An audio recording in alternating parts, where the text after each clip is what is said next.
अब हमारा next topic जो हुआ है मैकेनिकल प्रॉपर्टीज़। मैकेनिकल प्रॉपर्टीज़ क्या होती हैं तो इसके बारे हम पढ़ेंगे, क्योंकि हमारे सब्जेक्ट का नाम क्या है, इंजीनियर मटेरियल। अब उन इंजीनियर मटेरियल जो मटेरियल्स होते हैं उनकी मैकेनिकल प्रॉपर्टी, इलेक्ट्रिकल प्रॉपर्टीज़, ठीक है, और थर्मल इलेक्ट्रिकल प्रॉपर्टीज़ वगैरह के बारे में पढ़ेंगे। तो सबसे पहले मैकेनिकल प्रॉपर्टीज़ के बारे में पढ़े भी, मैकेनिकल प्रॉपर्टीज़ क्या क्या होती हैं। तो सबसे पहले शुरू करते हैं, मैकेनिकल प्रॉपर्टीज़ से शुरू करते हैं। तो सबसे पहले मैकेनिकल प्रॉपर्टीज़ हमने क्यों डिफ़ाइन करनी होती है, क्योंकि तो मैकेनिकल प्रॉपर्टीज़ क्या होती है, mechanical property describe the behaviour of the material under the action of externally load और फोर्सेस। मतलब हम मैकेनिकली जो मैकेनिकल प्रॉपर्टीज़ हैं उनका बिहेवियर को डिस्क्राइब करना है कि एक्सटर्नल जो फोर्स है उसको अप्लाई करते हैं तो उन पे क्या फ़र्क पड़ता है। तो सबसे पहले क्या हमारी स्ट्रेस के बारे में पढ़ेंगे। किसके बारे में पढ़ेंगे, स्ट्रेस। फिर स्ट्रेस क्या होती है, तो when a material is subjected to external forces this resistance per unit area is called stress. Stress क्या होती है, एक जैसे कोई भी मटेरियल है, कोई भी कंपोनेंट है, अगर आप उसमें कोई फोर्स, एक्सटर्नली फोर्स लगाएंगे, चाहे उसको आप कंप्रेस करना चाहोगे, चाहे आप उसको खींचना एक्सटेंड करना चाहोगे उसको, तो उसमें एक स्ट्रेस जनरेट हो जाती है इंटरनली, जो हमें दिखाई नहीं देती है। इंटरनली होती है जो हमें दिखाई नहीं देती हैं। तो वो स्ट्रेसेस जो होती हैं वो उसका क्या करती हैं, वो जो भी मटेरियल होगा उसकी अपनी एक प्रॉपर्टी होगी कि वो उस स्ट्रेसेस को, मतलब वो रेजिस्टेंस रोकेगा उसको, कि ताकि वो जो मटेरियल होगा वो टूटे ना, ख़राब ना हो, मतलब ठीक है। तो वो क्या है, स्ट्रेस कहलाया जाता है। अब जो स्ट्रेस के केस का जो फॉर्मूला वो तो कहता है stress acting on a body upon cross sectional area of the body. मतलब कितने एरिया पे कितना स्ट्रेस लग रहा है उसे क्या कहते हैं हम, कितनी फोर्स लग रही है मतलब, तो उसे क्या कहते हैं हम, स्ट्रेस कहते हैं। अब स्ट्रेस भी डिफरेंट टाइप्स के होते हैं स्ट्रेस, ठीक है। इसमें दो टाइप की स्ट्रेस, पहले पर डायरेक्ट स्ट्रेस और इनडायरेक्ट स्ट्रेस। अब डायरेक्ट स्ट्रेस क्या होती है, the stress which act perpendicular the cross sectional of the components, ठीक है, मेंबर, ठीक है। जैसे जो भी मटेरियल होगा उसके परपेंडिकुलरली लगे, जैसे ये वाला मटेरियल था, इसके परपेंडिकुलरली क्या लग रही है, जो आपको ये दिख रहा होगा, इसमें परपेंडिकुलरली क्या लग रही है, इसके एक, तो उसके परपेंडिकुलर, जैसे ये था, ये ऐसे में था, तो इसके परपेंडिकुलरली क्या लग रही है, एक फोर्स लग रही है बाहर की तरफ, ठीक है। तो ये एक प्रकार से ये डायरेक्ट स्ट्रेसेस होती हैं, वो परपेंडिकुलर टू लगती हैं वो। अब इसमें डायरेक्ट स्ट्रेस में कौन कौन से टाइप्स हैं, सबसे फर्स्ट जो है आपका वो है आपका टेंसाइल स्ट्रेस। कौन सा है आपका, टेंसाइल स्ट्रेस। टेंसाइल स्ट्रेस क्या होते हैं, when two equal and opposite pulls are applied on a member, ठीक है। दो पुल्स, मतलब ये एक मटेरियल है आपके सामने, ये मटेरियल दिख रहा होगा, ठीक है। इसमें दो पुल्स लगा रखे हैं, एक यहाँ से और यहाँ की तरफ से, इस चीज़ को क्या करा हमने, खींचा, ठीक है। खींचने के बाद क्या हुआ, अब नेक्स्ट जो रहेगा आपका, ठीक है, तो उसमें स्ट्रेस जनरेट हुई, तो उसे टेंसाइल स्ट्रेस कहते हैं। नेक्स्ट क्या हुआ आपका, वो हुआ कंप्रेसिव स्ट्रेस। दूसरी स्ट्रेस, पहले थी आपकी टेंसाइल, अब दूसरी कौन सी हुई आपकी, कंप्रेसिव स्ट्रेस। अब कंप्रेसिव स्ट्रेस कौन सी स्ट्रेस होती है, इसमें कंप्रेसिव स्ट्रेस क्या होती है, when two equal and opposite pushes are applied on a member, ठीक है। जैसे ये वाला मेंबर है आपका, ठीक है, और यहाँ से एक ऐसे फोर्स लग रही है और ऐसे फोर्स लग रही है, तो इस चीज़ को क्या कर रहे हैं, कंप्रेस कर रहे हैं। तो इसमें क्या, कौन सी स्ट्रेस जनरेट होगी, कंप्रेसिव स्ट्रेस जनरेट होगी। और कंप्रेसिव स्ट्रेस का फॉर्मूला क्या है आपका, compressive load upon area of cross section. मतलब कितने एरिया पे कितनी स्ट्रेस लग रही है उसे कंप्रेसिव स्ट्रेस कहते हैं। उसी तरह नेक्स्ट स्ट्रेस जो रहेगी आपकी, वो रहेगी आपकी शियर स्ट्रेस। अब शियर स्ट्रेस क्या होती है, when two equal and opposite forces applied on a member, ठीक है, या component in a such a way that the line of action of the force is tangential to the resisting cross sectional area, ठीक है। जैसे ये आपके सामने एक जो ये वाले दिख रहा है, आपको एक डायग्राम दिख रहा है, इसमें देखो दो प्लेट्स हैं, उसको एक रिवेट के मेथड से ज्वाइन किया हुआ है। एक यहाँ की तरफ से ज्वाइन किया हुआ है, एक यहाँ की तरफ से ज्वाइन किया हुआ है, ठीक है। तो और जब हम इसको यहाँ से खींचेंगे और यहाँ की साइड से खींचेंगे तो ये क्या कर जाएगा, ब्रेक कर जाएगी।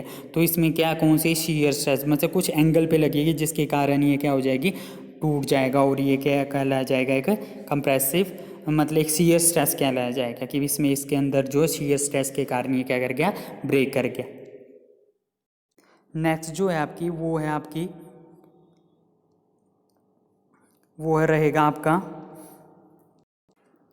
नेक्स्ट जो है आपकी वो है आपकी इनडायरेक्ट स्ट्रेस। इनडायरेक्ट स्ट्रेस क्या होती है, ठीक है, इनडायरेक्ट स्ट्रेस क्या होती है, अब इसके बारे में, a certain loading situation like bending, torsion and bending, torsion, develop stresses are not simple. मतलब इसमें 3 टाइप के स्ट्रेसेस आती हैं, ठीक है। आपकी सबसे पहले कौन सी मैंने बोला, बेंडिंग स्ट्रेस। तो बेंडिंग स्ट्रेस के बारे में पढ़ेंगे। बेंडिंग स्ट्रेस क्या होती है, when a bending load is applied, ठीक है। जैसे ये कोई एक शाफ्ट थी, हमने इसको क्या बेंड करना चाहते हैं ऐसे इस पोजीशन में, ठीक है। तो इसमें एक लोड लगाना पड़ेगा इस एंड पे क्या लोड लगाना पड़ेगा, तब ये बेंड हो पाएगी। तो इसमें कौन सी स्ट्रेस जनरेट होगी, बेंडिंग स्ट्रेस, ठीक है। नेक्स्ट है आपकी टोर्जन स्ट्रेस, ठीक है। नेक्स्ट कौन सी है आपकी, टोर्जन स्ट्रेस। टोर्जन स्ट्रेस कौन सी होती है, जैसे कोई ये शाफ्ट है, ठीक है, एक यहाँ एक इधर से तरफ से लगाई, एक हमने एक यहाँ की तरफ से लगाई, तो ये क्या कर जाएगी, थोड़ी ट्विस्ट होएगी। ट्विस्ट का मतलब जैसे ये थोड़ी सी इसमें ट्विस्ट होने के, क्योंकि दोनों फोर्सेस लगेंगी, एक फोर्स यहाँ से लग रही है, ठीक है, ये जो फोर्स है, एक फोर्स यहाँ से लग रही है नीचे की तरफ से, तो इसमें थोड़ा सा ये मेंबर ऐसे बैंड होने की ये कोशिश करेगा। तो इस चीज़ को क्या कहेंगे, ये जो है आपका टोर्जन स्ट्रेस क्रिएट हो जाएगी इस मेंबर के अंदर यहाँ पर, ठीक है। फिर उसके बाद है आपका थर्मल स्ट्रेस। थर्मल स्ट्रेस क्या होती है, थर्मल स्ट्रेसेस होती हैं जैसे when the temperature of the material changes then the stress are induced in the material. जैसे जो मटेरियल का टेम्परेचर क्या हो जाए, चेंज हो जाए, ठीक है। तो टेम्परेचर चेंज, जैसे टेम्परेचर कोई ऐसा मेंबर था, जैसे हमने उसमें फर्नेस में उसको हीटअप किया था, फिर उसके कारण क्या हो गया, उसमें जब वो ठंडा हुआ, ठंडे होने के कारण क्या हुआ, उसमें क्या करें, स्ट्रेसेस जनरेट होगी, तो उसे थर्मल स्ट्रेस कहते हैं। नेक्स्ट टॉपिक जो है आपका वो रहेगा आपका स्ट्रेन। क्या रहेगा, स्ट्रेन रहेगा। स्ट्रेन क्या होती है, when external forces applied on a member dimension change. जैसे कोई भी हमने देखो, जो स्ट्रेस होती है वो तो होती है कि हमें दिखाई नहीं देती, बट जो स्ट्रेन होती है वो हमें दिखाई देती है, क्योंकि इससे डायमेंशन चेंज होती है, उसमें डायमेंशन वगैरह कोई चेंज नहीं होती, ठीक है।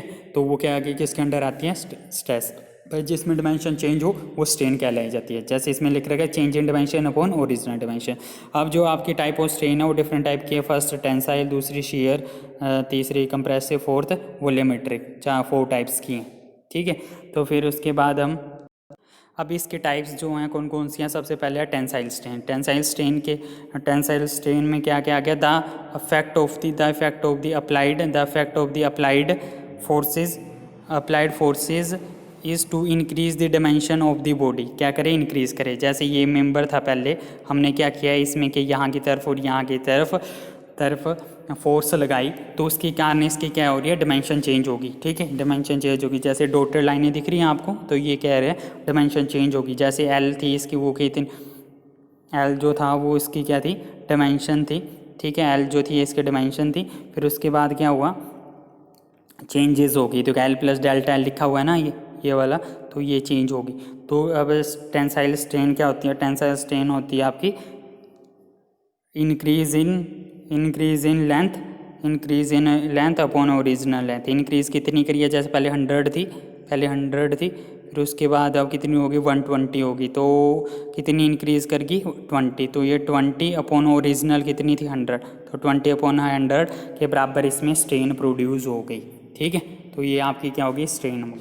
उसके बाद टेंसाइल स्ट्रेन होगी। उसके बाद कौन सी आ गई, कंप्रेसिव स्ट्रेन। कंप्रेसिव क्या था, when the effect of the applied force are compress. जैसे पहले ये वाला मेंबर था, इतनी बड़ी लेंथ थी, फिर हमने क्या किया, यहाँ की तरफ से और यहाँ की तरफ से इसमें क्या लगाया, फोर्स लगाया, और इसकी डायमेंशन क्या होगी, चेंज होगी, जिसमें ये थोड़ा सा इतना छोटा सा पार्ट बन गया, जो डॉटेड लाइनें आपको शो हो रही हैं इसमें, तो ये ठीक है, तो ये कंप्रेसिव स्ट्रेन होगी।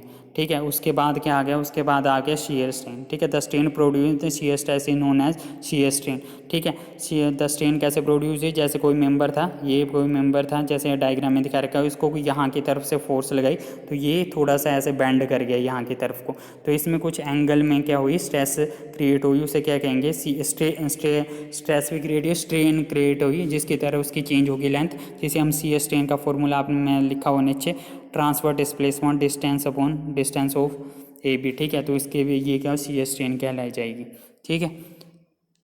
नेक्स्ट है आपकी प्रॉपर्टी, वो है इलास्टिसिटी। मैकेनिकल प्रॉपर्टी कौन सी आ गई हमारी, इलास्टिसिटी। अब इलास्टिसिटी होती क्या है, इलास्टिसिटी होते हैं, elasticity is the property of the material by virtue of which it oppose any change by produce in its shape size or external force and it tend to regain its original shape and size, ठीक है। Elasticity वो properties होती है, जैसे कोई भी force लगाई किसी भी बॉडी में हमने, ठीक है, किसी भी बॉडी में हमने क्या लगाई, ये कोई मेंबर था, ठीक है, हमने इसमें यहाँ से चाहे इसको कंप्रेस किया, सोच लो, ठीक है। तो इसमें क्या हुआ कि इसमें इसकी अगर ये प्रॉपर्टीज़ हो गया, अगर मैं हमने जब ये लोड जैसे ये थोड़ा सा इतना कंप्रेस हो गया मान लो, ठीक है, फिर अगर हमने ये क्या किया, अगर यहाँ से लोड हटा दिया, यहाँ से क्या किया, लोड हटा दिया, तो क्या होगा, यहाँ से लोड हटा दिया, ये लोड हटा दिया हमने, तो क्या होगा कि इसमें ये अपनी ओरिजिनल पोजीशन क्या कर लेगा, रिगेन कर लेगा, मतलब अपने ओरिजिनल पोजीशन रिगेन कर ले, तो वो उस प्रॉपर्टी को क्या कहते हैं, जो आपका रबड़ होता है, जैसे वैसे ही सोच लो कि हमने रबड़ को प्रेस किया, रबड़ को जब हमने छोड़ दिया तो वो अपनी पोजीशन दोबारा शेप वही ले लेता है, वो उसकी एक इलास्टिक प्रॉपर्टी होती है।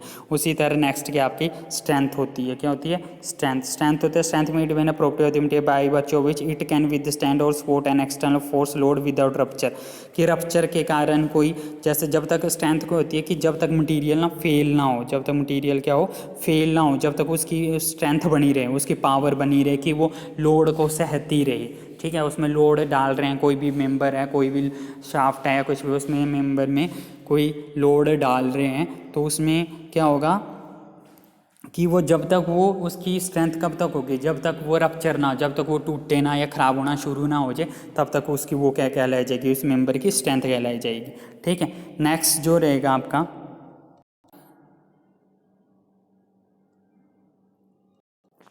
रेजिलेंस वो चीज़ होती है आपकी जिसमें रेजिलेंस जो है आपका वो प्रॉपर्टीज़ होती है जिसमें आपका जो मेंबर होता है उसमें स्टोर हो एनर्जी स्टोर है, जैसे आपके शॉकर वगैरह जो होते हैं ना, तो वो शॉकर वगैरह में क्या होता है, एनर्जी स्टोर होती है, दैट इज़ रेजिलेंस, ठीक है, उसे कहते हैं रेजिलेंस एनर्जी। उसी तरह नेक्स्ट क्या होता है आपका फैटीग होता है, फैटीग में क्या होता है, it has been of the material field under fluctuating stresses, कि फ्लक्चुएट जो स्ट्रेसेस आ रही हैं वो कभी आ रही हैं कभी नहीं आ रही है, जैसे आपकी मिंट प्रेसेस वगैरह होती हैं, जो इंडस्ट्री वगैरह में बड़ी बड़ी प्रेसेस लगी होती है जिसमें होल वगैरह करना होता है किसी डाई वगैरह में, तो उसमें क्या करते हैं, तो उसमें फ्लक्चुएटिंग स्ट्रेसेस आती हैं, तो उसे फैटीग कहते हैं। उसी तरह नेक्स्ट क्या आपका टफनेस क्या होती है, टफनेस रहती है, it may be defined property material by virtue of which it can absorb A maximum energy before fracture, जो इसमें फ्रैक्चर होने से पहले जितनी एनर्जी स्टोर हो सके उसे क्या कहते हैं, टफनेस कहते हैं,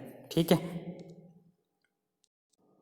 नेक्स्ट जो आपका रहेगा वो रहेगा हार्डनेस। हार्डनेस क्या होती है, हार्डनेस क्या होती है, it is the property of the metal by virtue of which it is able to resist abrasion indentation and scratches, मतलब ये प्रॉपर्टी होती है एक किसकी, मटेरियल की, कि इसमें क्या पड़े, इसमें स्क्रैचेस ना पड़ सके, उसमें कोई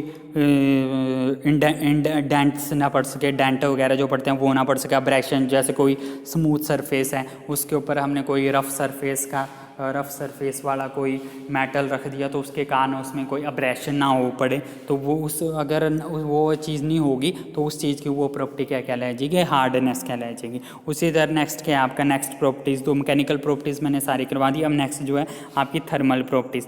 थर्मल प्रॉपर्टीज़ कौन सी होती है, the thermal properties are the property which are function of temperature और हीट, मतलब टेम्परेचर और हीट का रोल हो जिसके कारण स्ट्रेसेस या कुछ भी उस पर फ़र्क ना पड़े, उस मटेरियल पे या फ़र्क पड़े, तो वो चीज़ के किसके अंडर आती हैं, थर्मल प्रॉपर्टीज़ होती हैं। सबसे पहले हीट कैपेसिटी। हीट कैपेसिटी क्या होता है, property of material by virtue it is ability of material which absorb heat from the external surrounding, मतलब ये प्रॉपर्टी है एक मटेरियल की कि कब तक वो एनर्जी, कब तक वो मटेरियल है, कब तक वो एक्सटर्नल सराउंडिंग से हीट एब्जॉर्ब करेगा, ठीक है, हीट एब्जॉर्ब करे तो उस प्रॉपर्टीज़ को क्या कहते हैं, हीट कैपेसिटी, ठीक है। कब तक करता रहेगा, जब तक, ठीक है, उस मतलब ज़्यादा जब तक वो मेल्ट होना ना शुरू हो जाए तब तो वो उसकी कैपेसिटी कहलाई जाएगी, ठीक है।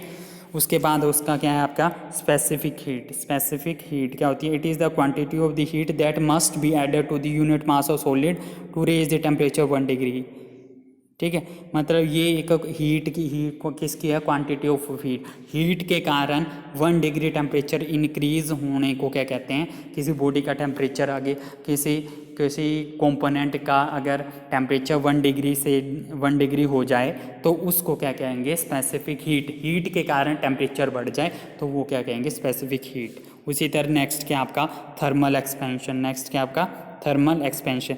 When the thermal energy is added to a material change in dimension occurs, ठीक है। थर्मल एक्सपेंशन क्या होता है, जैसे हमने कोई बॉडी है उसको हीट दे रहे हैं तो कुछ टेम्परेचर के बाद उसकी डायमेंशन क्या होने लग जाए, चेंज होने लग जाए, तो उसको क्या कहते हैं हम, थर्मल एक्सपेंशन कहते हैं, ठीक है। नेक्स्ट है आपकी इलेक्ट्रिकल प्रॉपर्टीज़। इलेक्ट्रिकल प्रॉपर्टीज़ क्या होती हैं, the ability of the material to permit resist the flow of electricity, ठीक है। जो मटेरियल की प्रॉपर्टी क्या है, परमिट करे, रेजिस्ट करे, किसकी, इलेक्ट्रिसिटी को, फ्लो को रेजिस्ट करे, उस चीज़ को क्या, वो इलेक्ट्रिक प्रॉपर्टीज़ के अंडर आती है। सबसे पहली जो आपकी प्रॉपर्टी है इलेक्ट्रिक में, electrical conductivity. It is the ability of material to permit flow of electricity, जो अपने में से इलेक्ट्रिसिटी पास होने दे वो उसकी इलेक्ट्रिकल कंडक्टिविटी कहलाई जाएगी। जैसे फॉर्मूला लिखा हुआ है, इलेक्ट्रिकल कंडक्टिविटी को सिग्मा से रिप्रेजेंट करते हैं, rho L upon R into A. R क्या आपका रेजिस्टेंस है, एल आपका लेंथ है, ए आपका एरिया है, ठीक है। नेक्स्ट आपका क्या रहेगा, नेक्स्ट आपका है resistivity. Resistivity it is the property of the material by virtue of which it resist the flow of electricity flow through it, ठीक है। ये क्या है, प्रॉपर्टी है मटेरियल की, इट रेजिस्ट दी, मतलब रेजिस्टेंस प्रोड्यूस करे, जब कर इलेक्ट्रिसिटी पास हो तो उस चीज़ की, उस बॉडी की क्या कहलाई जाएगी, वो रेजिस्टिविटी कहलाई जाएगी, ठीक है। तो ये आपकी थी सारी प्रॉपर्टीज़। सबसे पहले मैंने करवाई आपको मैकेनिकल, फिर उसके बाद आपको करवाई थर्मली, फिर आपको फिर इलेक्ट्रिकल प्रॉपर्टीज़, ठीक है। आपके सिलेबस जो मेन प्रॉपर्टीज़ हैं वो आपने मैकेनिकल प्रॉपर्टीज़ हैं, ठीक है, उसके बारे में मेन ज़रूरी है, इसमें से एक क्वेश्चन ज़रूर आता ही आता फाइनल में, ठीक है। Okay, thank you.